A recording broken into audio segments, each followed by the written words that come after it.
kodi jangen itten majjere mo janga hande no ani kodi jangen itten majjere mo janga hande no ani toroɗen Allah yo fewnu en e laawol ɓemɓe o nemini toroɗen Allah yo fewnu en e laawol ɓemɓe o nemi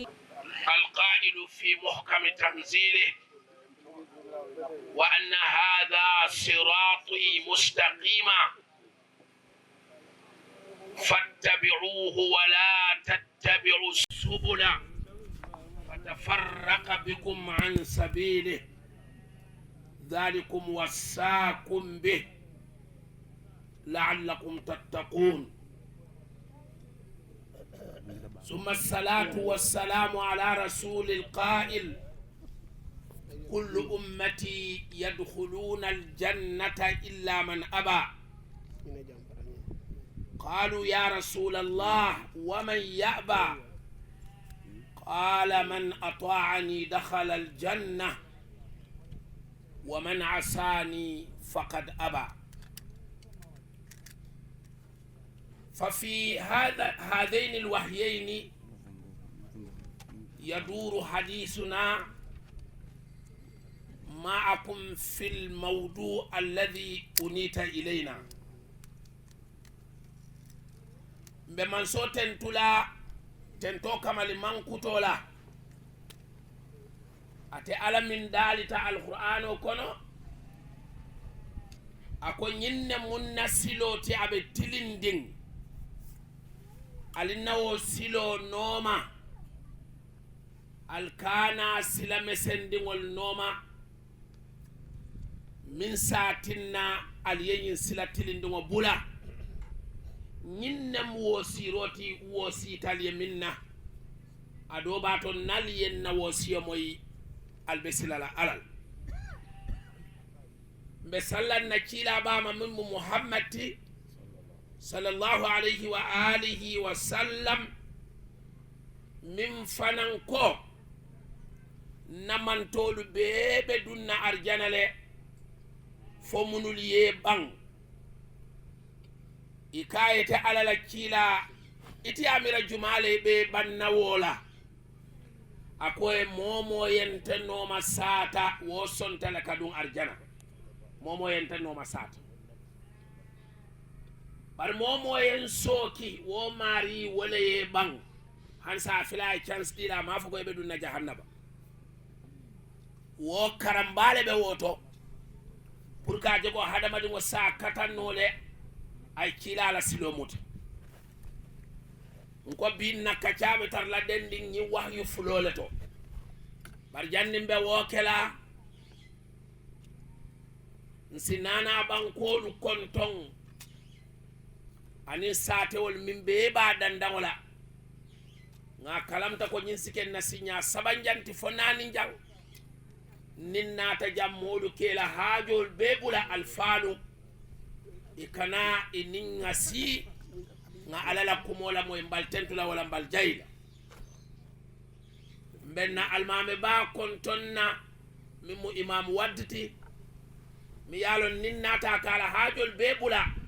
ustasol min be nyin tundo kan ay kumandi ibeyna ma ben fembe tentulam be jayil be alkalo kontonna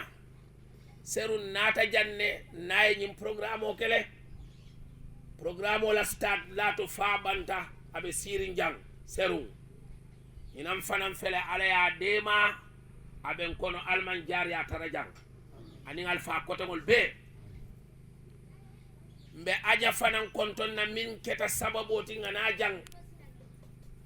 kanyimbe ngo ka chemaye kanaka molu karandi dinola ala wo mari na jang kuma mfo ala ma barajo futala cheba nyimma ay dimba yalu wirkinte yandi akoma yake mo barakar ngolti dunyani lakira menna alfa kontonna mimmo al ustaz ahmad samba sabali min kenan fanan kita coordinator ti kan tolu mammandi nyin nala karnani komanto kan hakkilo tundi woman feyitandi namanke ko ayala banko min kanu ana yala baadiŋol kanu inchallah mbe duwala fanaye alman ala ya so kayrola anin nañol al oustaz Muhammad Saleh Diallo anin oustaz Ba anin oustaz Kebu inchallah mbe be tentula anin na fondinkewolu minul yalon kon ni nata jang لا أنت لا أقول أنت ما أنت ذهبت للأكل ولم تقل لأحد شيء نعم أنا صححت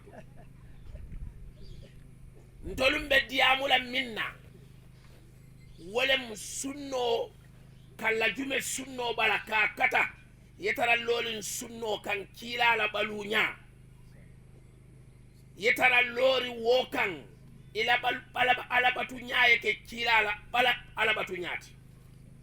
ka kumasi la wirdoto foyla salo foyla sungo yake ko kila sallallahu alaihi wasallam yake naka jabe tar la lor won ani fewo fe yalon ko moliya bulandi nyin dinan ko no kukuto len dungate kila make ka wo koyndi ka wo bay ka je ko baraji tan nyewoto barajo be tar la nyemune to tumala minna nga kata ka ke ko kila ya kenyame ndo laka jabe tar la lor won wujubu al iltizam bis sunnah wa nabdh al bid'ah fengo fennin kukuto mu kawo fay ka kila tata adun alquran aya kilin ndaka fo moliye ntaman aya je miye kila jayi miye wa ayo si kabrin ala konye ko wa in tuti'uhu naliye muhammad no masata tahtadu albakandalal in tuti'uhu fi shu'uni al-ibada tahtadu وفي شؤون حياتكم تهتدوا نالي كيلا نوما ساتا الله على باتو جوكونا كولتو البه كاندالال باو على ياتل تومبا مانته تومبو النمولو لاتاني سيولوتو الله بادي يا كولتو نالي كيلا نوما ساتا جالبه كاندالال باو على ماموجي امام مولا موريجي امام ملائكه جي امام فنكوتنجي aya teleje ala lafta patola nyamina adunga telebulu wala tinna kalochi la sunno kan fenne mati mi yalon ka kumaya taba ate ala la wala fanyala karo adin bidango fanan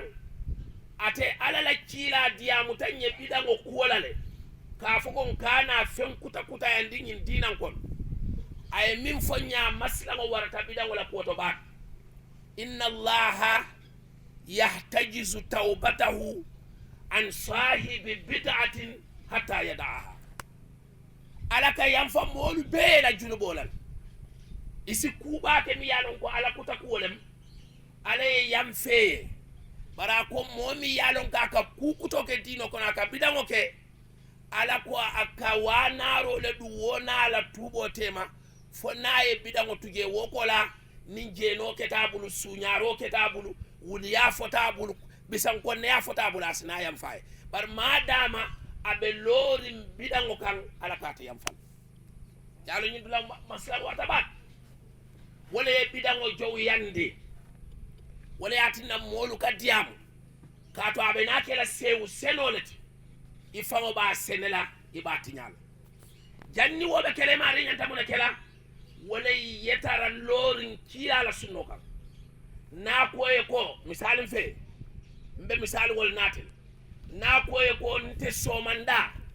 laftale ye sayyidul istighfar karan yo karan facila ma wolaf kila e min dum bula ko ni wulta somanda momo ajiba e min fonyinti akon nkana nyin duwaran min karan momo ya fo somanda ni fate kata arjanal ni ya fo wuraro ifata o suto kata arjanal woto nyanta tele nomala ay wirdol mun dum bulu akonye ko ni wulta somanda e nyin karan e suba sali iko allahumma anta rabbi la ilaha illa anta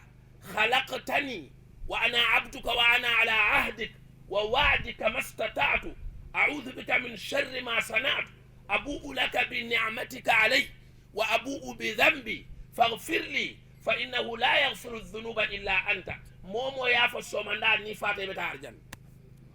ñimbata ata bak bar muna ka kentel bulu nka cila la wo tale nga landi nga na fendo seya noto alsi hekatu do fendol mbe falal wo fendol tebe falal bawo nga wolleta nga wolle fisiyande ala la cila lañ ko ma ko misal fe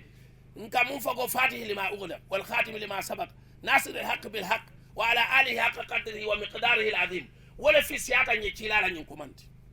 ika molu je ika wo tanka ya famle bang fo ni duwata ni ma wofo molu bike la kuma mbuti ye kila tatu je sallallahu alaihi wasallam adu min fango ye nyin kuma fo kabra ya fa ko atela nyin kuma le fisiata alquran o te sinya wuli woro molu ya alquran o tuje ye kila la kuma tuje ibeka woda mala tanka ndalla molu bul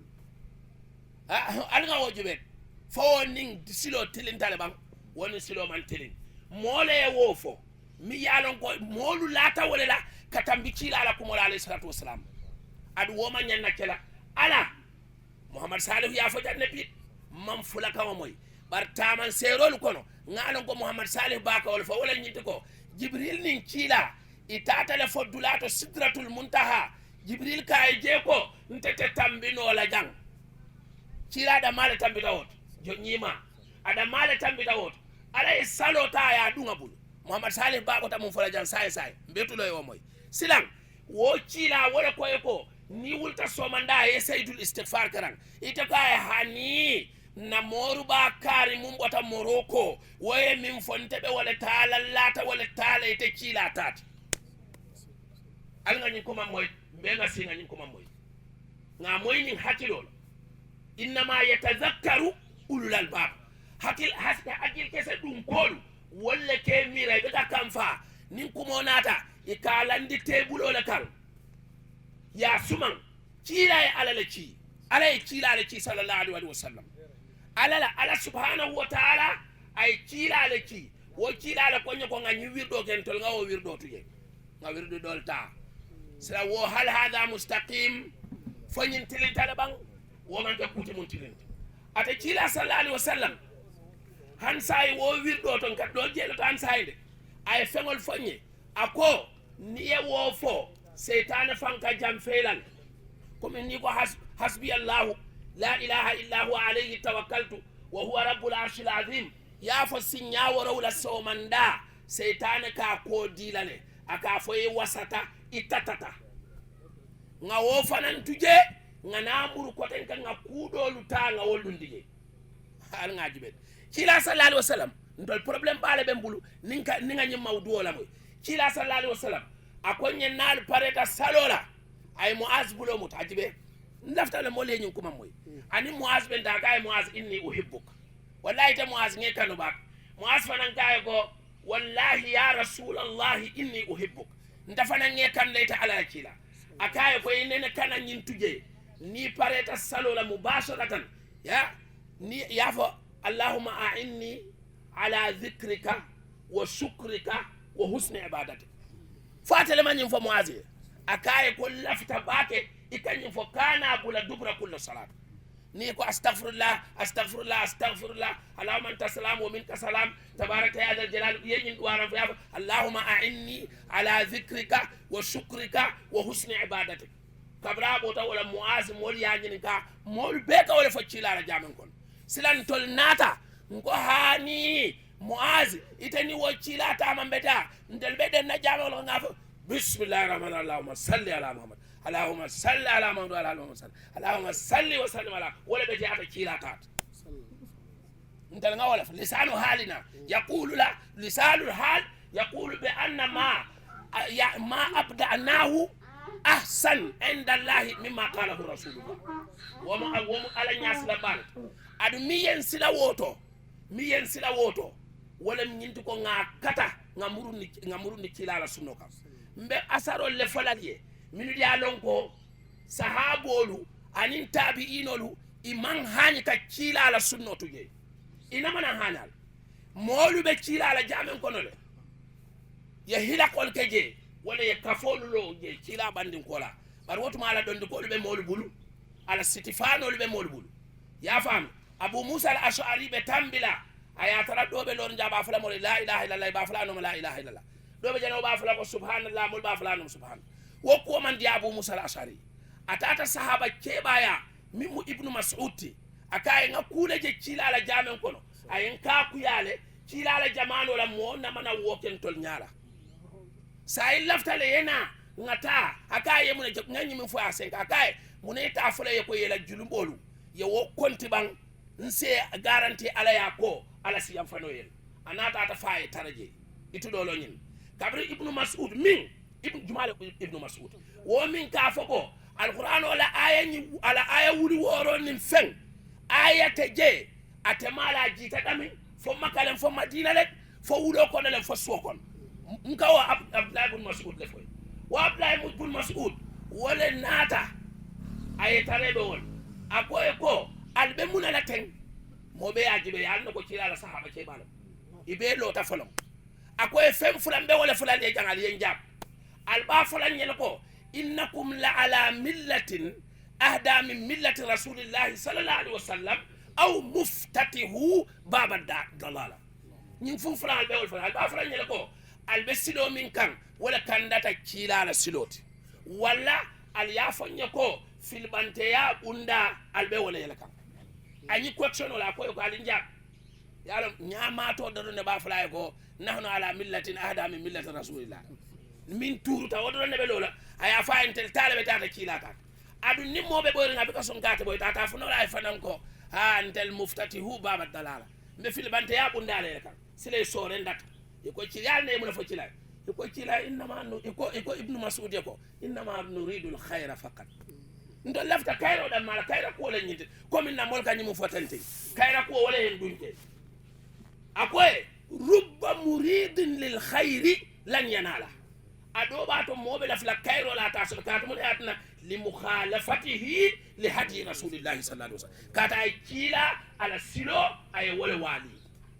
ngaje mo yaay bamba sa'id ibn al musayyib abe jila ala jamin ko dal tol maliko kundan kol be wolon wala ñi to nin suba salta nafil teje nin suba salta nafil teje mona ta ci ala jamen kono suba sali kola ay lofula sala assalamu alaikum aya lafa sa'id ibn musayyib besira ba jibel a lafa kote a lafa fo kabra pareta sa'id me de no komin tol gambia do atol mbikan de no nyami ninga mu khalafatol ya fa akaye kamune sali akaye mbenna filolela akaye bar kila kon kana nafilo ke nyi wati ya na amuna fo komin tol gambian ko kam min fo do atoli ala tente yankan katlan nanyi lo fulanna a wala fo sa'id ibn musayyib sa'id kay ha ala te yankan katle la nyi lo fulolat barabe yankan katla kila la sunno wali yele ngaje fana boy wol fana be mu tek sollati min sa'i tan dinna ko nyanta katalale ngatara lorin kila la sunno kan alayhi salatu wassalam ya fam imam malik imamu darul hijra mi yalon do lawe sa afrika jambe mbe ka folo ko atelen na alfat ken ngona ta kila ka imam malik kay ko ayna tohrim alama alayal so hiji total akay mun ni tabe ihram fano tale be madina jang iba kila min toleto imam malik ba kay ana uhrima inda al bait wala nyintin tabe indal haram ntabe hiji horma fano tala kila la jami'olat imam malik kay ko bari nyanta tala zulhulayfa le anyanta tala jela akoy imam malik munay faran kanam batandi inna ma hiya amyalun aziduha faqat ha maylo le miliyalon ko nke la fa problem teje kila kay ko imam malik kay ko nsilata akhsha alayka alfitna nsilata fitno kanema fo imam alamu yakafoko falyahdhar alladhina yukhalifuna an tusibahum madha fitna aw yusibahum madha adhabun alim mol se hakilo tu milka kila ala sunno wali nyoya jarabo se sotno dunya ni lakra yankankato fadum mbe parela nga kila ala sunno ta nga fayba nga molta tabang nyinen karoti mi yalon ko mo femba be nyante fanyine kala nyinan ni be ala batola yake ala ya alaftal nyamin ni fengo fe sahabol jube ibe fengo fola hani la duwarango ikamuta kila ala bul sallallahu alaihi wasallam abubakar fo abubakar mam arab kan moy arabu digolen quraishin kolen aman kam moy miya arabo si bar kabra ya lonko ala bato mu tawqifiyalati ha ya dila nyamin na wo doranam wala tawqifiyat nyin doranam imanya na fella falaje kabra ya wolom ako cila ko ntede lafta nimbe salola nka du arango foje yen karandalan kana tuje ni salo sitankaf kila kay ni tata foye tahi sahiyake ya allahumma salo ki sinyi du aran kara ene kana tuje allahumma inni zalamtu nafsi zulman kathira ولا يغفر الذنوب إلا أنت فاغفر لي مغفرة من عندك وارحمني إنك أنت الغفور الرحيم أكاي كان ينفعل تهي على موت مناتن ننتلو نتل بقول تعالى مبول جنكن دلا كيلا صلى الله عليه وسلم ما نو مفل هن سلو ما نو مجي رسول نتلو هن كيلا ما نو مجي مو فمبا بي ني بسال بي كي بولل جندل ni anyi ngata dalila kilindi no le laje mo femba bento la West Africa jam ni be salla ike bulol jindel ya fam kila ne man sado nyam mbe dalilo min dile la woto wala nyinti ko sahabolu mi ye kila la salo min mudir wata kacala la sai sahabolu mi ya fila kende ke mo fula la sahabolu kon wali ala la kila la salo fo bak do manke madina kati malik bun huwailis amanke madina kati abotal fo dimashq muna ya nati madina wala mbatu ngata madina ngati dan tanka kila fe aka salinya min na ngalong mfanan si kaw sal wona nganda mala fo mol be ko man lol boy la bante malo nin da nata allahu akbar be karaji be la ba tenga nyal ya fam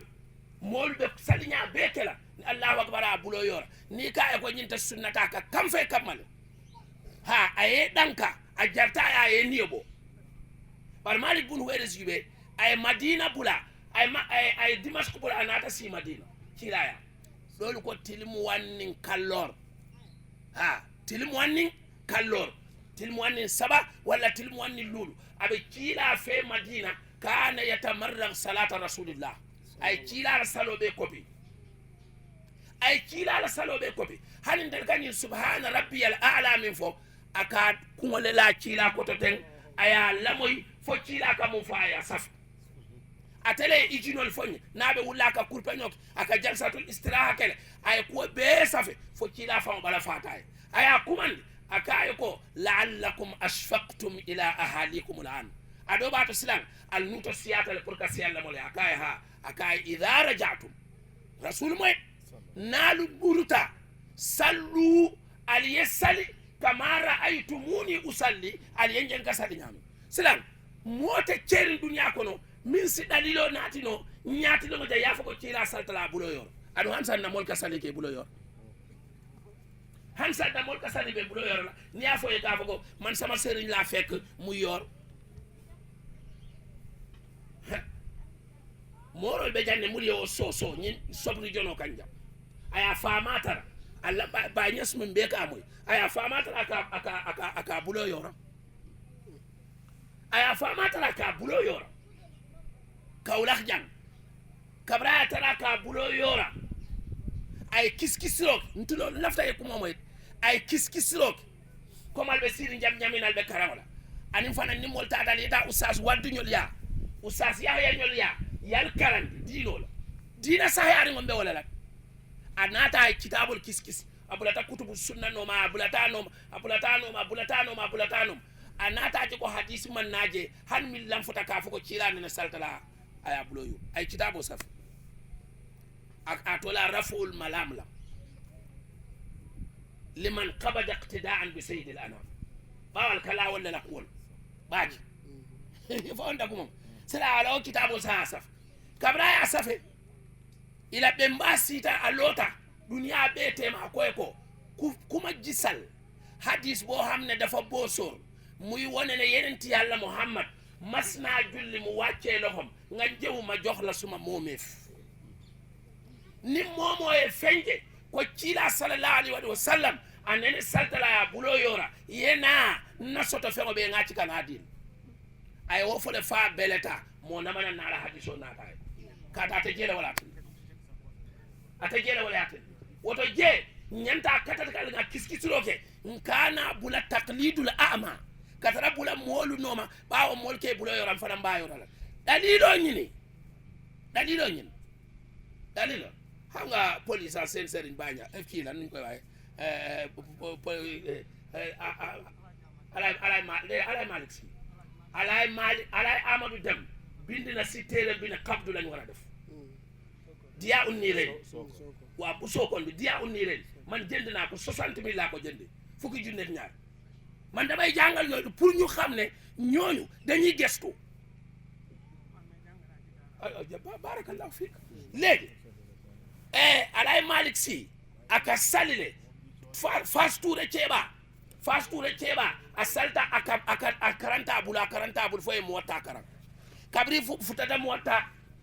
inna min ma adraka annasu min kalami nubuwati l ula ida lam tastahi fasna ma shita wa nahnu al anbiya umirna an nada aymanina ala aysarina ala sadr kabra e wo karan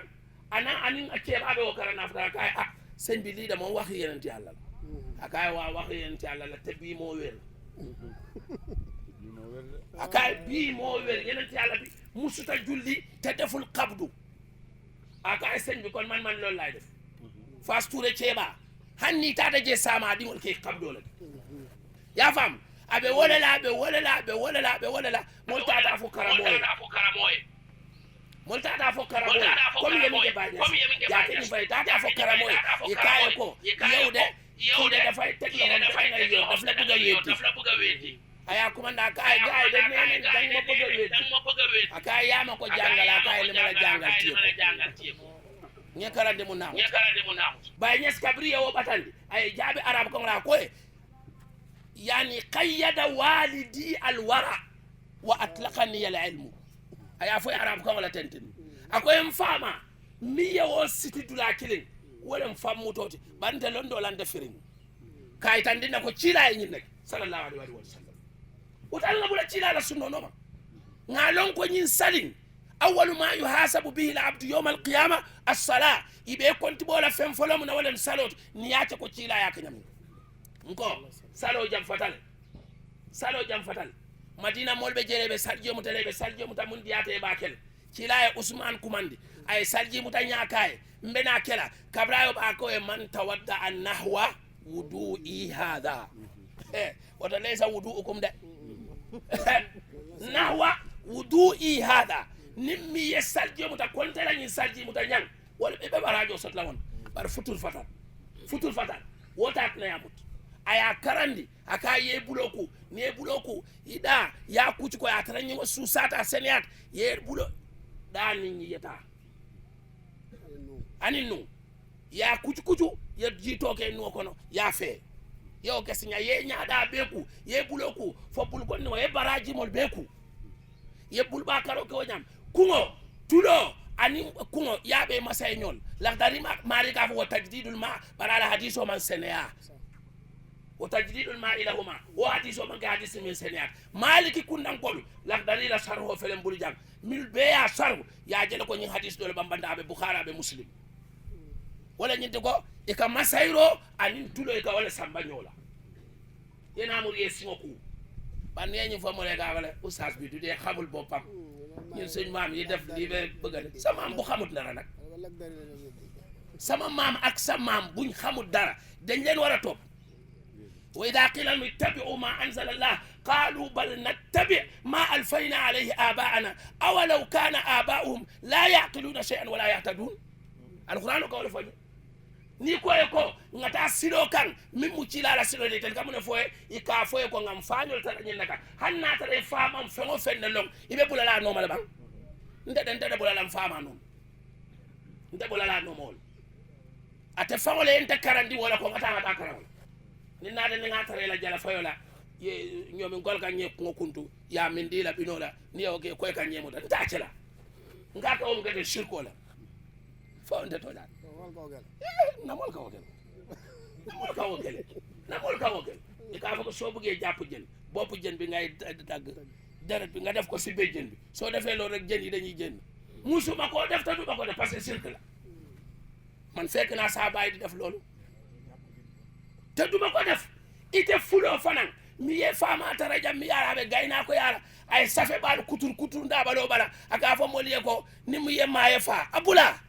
kana so in wo safol ye ftare bala ina fa ni na fata ite jelela alin katto nya fo moluye hanni be mbanyo lenen fo onta to nyaata na mari asida nga fo moyele ni daw jawle be radio to ngadi mas dum programme on gal fala amari ngan blata ngani safol fo mole ala tu jali cilala tan kan dran be jako ni tata wulo ko dulami yalan ko ma hanje ya fa a'udhu bi kalimati llahi tammati min sharri ma khalaqa fente toran muna fo ko latal al nga fo bambe a'udhu bi kalimati llahi tammati min sharri ma khalaqa akola yatal ba sila yeta ku safe be dimba siti jang pour ni te la safol siti ni jumalu ngon ni musolu tambita kono be munne kono e ka ko mandi ko do ko gorko de wona tous ko ya fu su fal rek wol nyanta landi lale inin cila la sunno manta billahi mben kalilali na wato ngamara kana ban billahi mben kalilali wallahi tallahi cila ye tankandir langol min fo asiata tankandir lan cemet wo tankandir langol kono fente je min ako asafe asiti nim yaje mako yat jannen ka sey kombo ngana ko mo sey ngam ngamiral man nako mo dina ko wasi wolof tamit mané yenen ti yalla muhammad sallallahu alaihi wasallam lim ñu wax ci musluway matna téméri musluway way gisuma ci téméri musluway bobu nonu fim waxé ne takkal fasal kuko gis nga may mako moo taa jël a cité a taf par fama tafro aka fole ko min sharri an naffathati fil uqad tafwa wo jenken duwol safa jenken duwol man ta'allaqa tamima fala atamma Allah lahu aw fana jenken duwol silam ci la ya fonta mafo nkanyi min foye ngam fañol tarala le bar fongan fañol tarala wala bat nan ta ko indi laban hal nga ko indi munan bid'ati menna ko mo soro na wolal bid'a mu mun da man jago ko no kana jang moliye don bantabatu ja won mawo bid'an fot aman jago fanam bid'a kana ka fanya dole ngafa ko nyako yete kanyi werim fam mun don bid'a len ha akonye yete kanyi spectrum mun dum o fam bid'a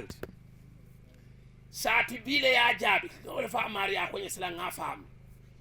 kabriya imam shatibi nyininka aya fo fil i'tisam munan bid'a ako al bid'atu tariqatun mukhtara'atun fi ad-din tudahi ash-shari'a yuqsadu bis-suluki 'alayha at-ta'abbudu lillah hal ana ata'abbadu lillahi li hadha imam satibi yakumo be ban ako bid'a wala fa tariqatun mukhtara ya fabriquer ya dun di dino kon tudahi ash-shari'a aka sariya mo muluntanyoya yuqsadu bis-suluki 'alayha mimba kan aka mune cerekeje at-ta'abbudu lillahi bi ala baton ntawde ndara nyimu photography pour nya satara diare watu ndanga du wal kam make ala batu kam sila wala yete mari jenkendi ila fonye ko spexo mu wonde bari tami yalongo ina na ni be na salola tabana rasul astaghfirullah la ilaha illa illallah min kulli jambin allah ya bo min qul hatu burhanakum ala la dalilul nat ya bo min ñin nabi ka diya moliye sila ni be ko kun kala dino kono imantaki imetaki imamfaki imefaki ya minchi alaftala nyamina ngake wonyam alaftala nyamina ngake wonyam yetar anta takunu fi irtiyah isidaha ko min cebu bata mum fola jang ni be lori tawhido kan ni be lori ci la sunno be ka dahale ya famule adu ngatele diata fengo beti tu ha serun den nin ceba dole tat awata kaza masla nin to la hamlal tat ngula tam maka nakata salola nkana ayin nga fura ko nyala a ku kilin da woben jakal linne nga muna wota akone fuja molbi Allahumma salota nga ya Allahumma salo nga jamol date woto Allahumma salate mun ya sotolti kila e mun fo jamol ka wala ta ndata hotelo ta mantara sondi mbulu abe siri abe moji la akonya la yamara dino fotata yaba ngaya a fenke a musukoto male fota damma ha dino kabri nga tata fasingol be collapsed awo male futatam sila mol bul na day nata karawla jang kato alala kila ko nyin sate fulan ako duniya bebe yel mala foje ako dino kanya fukata ala din kokono komin saka nyafu nyamin ban na futa da makani madina ka lole jeta tinyal yemma kalo nyamin serum mbet sim kato skankan indi merenga jambe di madina sate ko mbasa nabulu ngai ko kanan tapale akunya nahnu afadu ashabi rasulullah la na'rifu al-khiyana akonya ntolmu sahabul mamari wala ntol mala mu citinti ndate citla yamin de nambe wala kaleje jamu madina da konya foyma haramoje wal belari wala la wo sate fulol wol tinyala mumet bamma way lo lam usatu marsala dama wane munema wana la deug de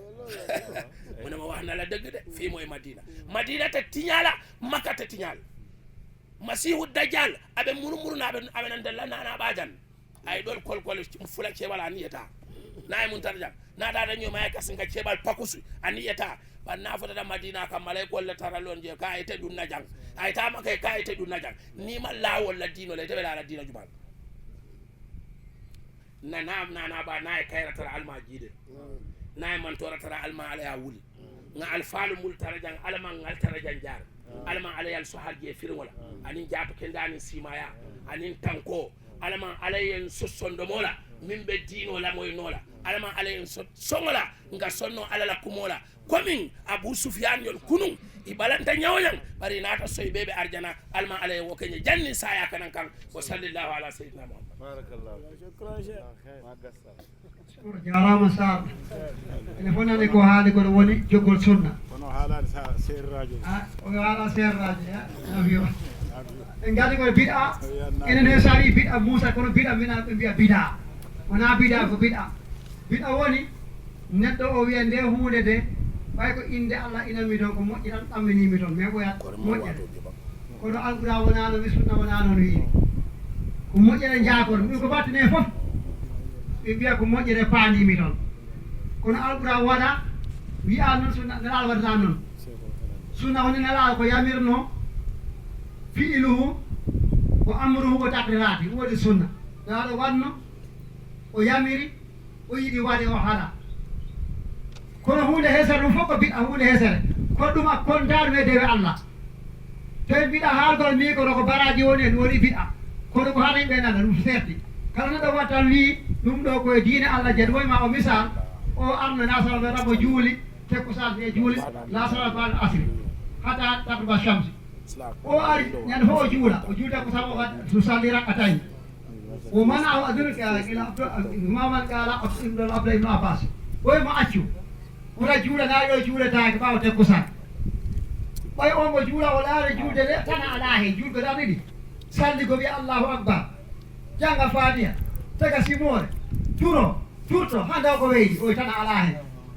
o mo ayu adibunillahu ala salat kana ala leppere kam so ɓiɗo juuli tan jarti tammi tegene ɓaw sa o wimala la yu'adibuka Allahu ala salat walakin yu'adibuka bi mukhalafati rasul nabi sallallahu alaihi wasallam ko lunda ko na tay wala na wi dama ni wadi o leppete wona juldede ka sali ɗum waɗi ko wima ko fal yahdaru khalifun an amri